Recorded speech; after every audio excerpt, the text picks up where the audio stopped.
Picture the ancient world for a second. You're probably visualizing pyramids rising up from the Egyptian desert, right? Or maybe massive palaces built from Mesopotamian kings, or Greece's gleaming marble temples standing tall against the blue Aegean Sea. These are the civilizations we all remember easily. They built colossal monuments specifically designed to whisper across the millennia, "We were here, we were great." But in this explainer, we're uncovering one of history's most profound mysteries. We're going to look at the Phoenicians. Now, this is a civilization that absolutely dominated Mediterranean trade for over 1,000 years. They literally gave us the alphabet, and they built a sprawling empire stretching all the way from Lebanon to the Atlantic coast of Spain. And yet, if you visit their homeland today, you'll find almost nothing monumental left behind. You see, the ancient world basically offered two distinct paths to civilizational greatness. The first path was stone and empire, which is what we see with Egypt, Assyria, and Persia. And this was built on a pretty simple formula. You have one king, one capital, and one unified vision carved into static stone. Power radiated out from a fixed center, and wealth was hoarded away in royal treasuries and massive tombs. But the Phoenicians, they confidently took the second path, water and web. Instead of locking their power in stone, they chose to set their dynamic power in motion across the sea. They completely bypassed centralized power in favor of distributed, flowing influence. So I want you to confront this question. What if a lack of colossal statues and sprawling palace complexes wasn't actually a failure? For the Phoenicians, this was totally intentional. They deliberately chose to build their empire through movement and commerce. It was a calculated civilizational strategy. They understood something that entirely escaped their monument-building neighbors. True, lasting power doesn't actually need to shout. Chapter 1. Between Mountain and Sea. To really wrap our heads around this civilization, we have to look at their homeland.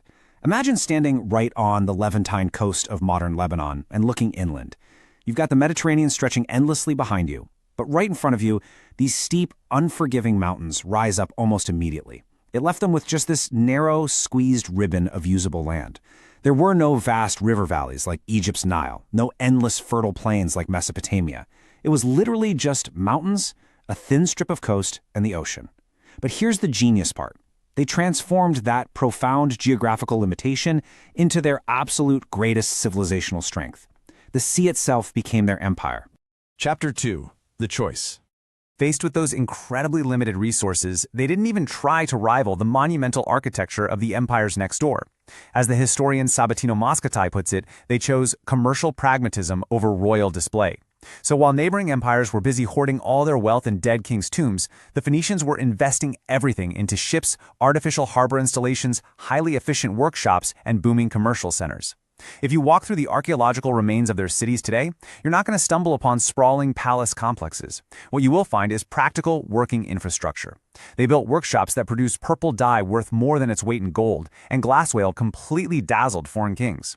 Sure, their temples honored the gods, but their cities? Their cities were built to serve commerce, not royal propaganda. Chapter 3. The Network. They completely replaced the whole idea of a single capital with a living, breathing web. The Phoenicians operated as this tight network of independent, autonomous city-states, places like Tyre, Sidon, Byblos, Arwad, and eventually Carthage, and they were bound together not by some supreme king, but by blood, culture, and, let's be honest, profit. Think about this. Around 1300 BCE, a ship goes down off the Turkish coast, the famous Uluburun shipwreck. When we found it, it was carrying a floating microcosm of ancient globalization. We're talking 10 tons of Cypriot copper, luxury goods from 7 different cultures, administrative tablets, but not a single monumental statue on board, because that ship itself, that was their monument. Chapter 4. The Invisible Empire. What we're looking at here is commercial hegemony. It's economic dominance entirely without territorial conquest. Their power lived in dimensions that left almost zero archaeological trace. It was built on 4 invisible pillars: the alphabet, advanced maritime technology, massive Mediterranean trade networks, and deep cultural exchange. These 4 pillars became a sort of vital civilizational infrastructure that easily outlived the massive armies of antiquity. Their maritime tech alone was mind-blowing. They built vessels that could cross open oceans and carry literal tons of cargo, right through storms that would have easily sunk the galleys of their competitors. And through those ships, Phoenician art and religious practices flowed westward without a single army ever having to march. But the most absolutely vital pillar of all comes down to a simple number: 22. Right around 1050 BCE, Phoenician merchants perfected an alphabet with just 22 letters. And here's the kicker. It was just a utilitarian tool.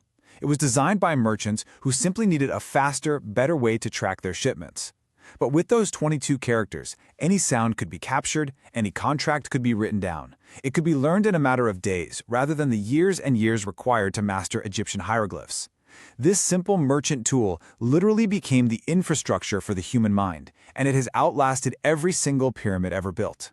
So how did they weave all of this together? Through an absolute, masterful control of the ancient economy. They had Cypriot copper moving directly onto Phoenician ships, which then traded for Iberian silver. You had Egyptian grain flowing smoothly through Phoenician ports straight to Greek colonies. Everything, and I mean everything, moved through their hands. They didn't need to conquer these places. They just made themselves the indispensable connective tissue of the entire Mediterranean, moving immense wealth across 3 separate continents.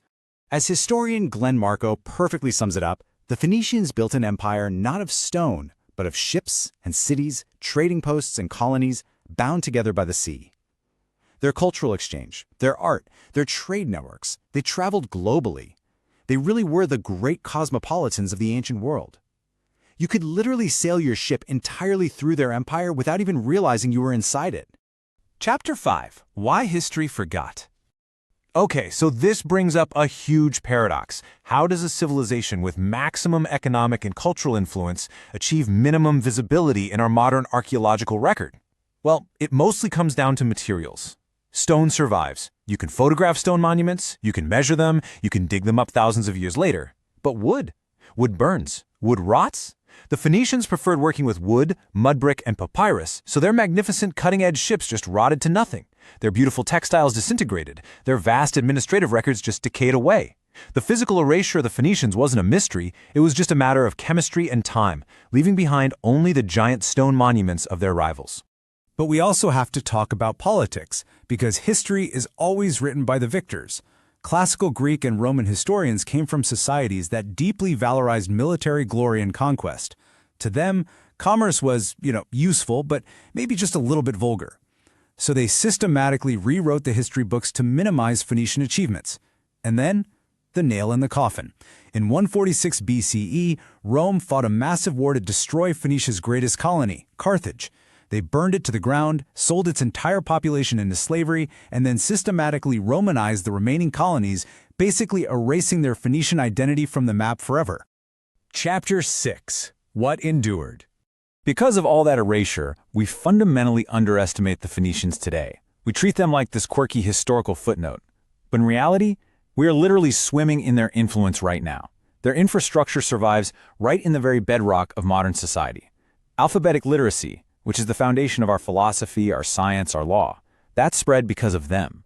The advanced urban planning innovations that we usually give the Greeks and Romans credit for, like artificial harbors and grid-patterned streets, that traces straight back to Phoenician engineering. Even the maritime law and commercial practices that frame our international trade today, those were hammered out in Phoenician ports centuries before Roman scholars ever bothered to write them down. The ultimate lesson of the Phoenicians is actually incredibly clear. Visibility is not the same thing as importance. Soft power and cultural infrastructure consistently outlast military conquest. When the world changes fast, decentralized networks always beat static top-down hierarchies. Think about it. Pharaohs built tombs for themselves, but the Phoenicians, they built ships for the world. Function beats form in the long game, every single time. Conclusion. The Living Monument. The Phoenician Empire was never just a territory drawn on a map with borders. It was a living, breathing network woven directly into the Mediterranean itself. They didn't build pyramids because their monument was something far larger and so much more alive. Their monuments were their colonies, a vast, pulsing network of thriving port cities stretching from Tyre all the way to Carthage and beyond. And their statues? Their statues were their ships. Just picture it, a mighty fleet of highly advanced maritime vessels sailing under the stars, connecting humanity across these vast distances, carrying not just trade goods, but the very stuff of civilization itself. Their empire was never carved into stone. It was woven right into the fabric of civilization. It lives on today in the modern shipping routes spanning our globe, in the artificial ports we rely on for our daily survival, and quite literally in the very letters you are reading on this screen right now. Which leaves us with one final, pretty provocative thought to chew on. If we only ever count pyramids and palaces, which civilizations that actually shaped our daily lives are we entirely missing? We so often mistake visibility for influence, but the Phoenicians teach us to look deeper, to see power in networks, and to recognize the invisible empires hidden right in plain sight. Next time you walk through a modern port city, just listen to the commerce and read the letters on the signs around you. Because that is their pyramid, that is their empire. And the crazy part? It never actually stopped growing.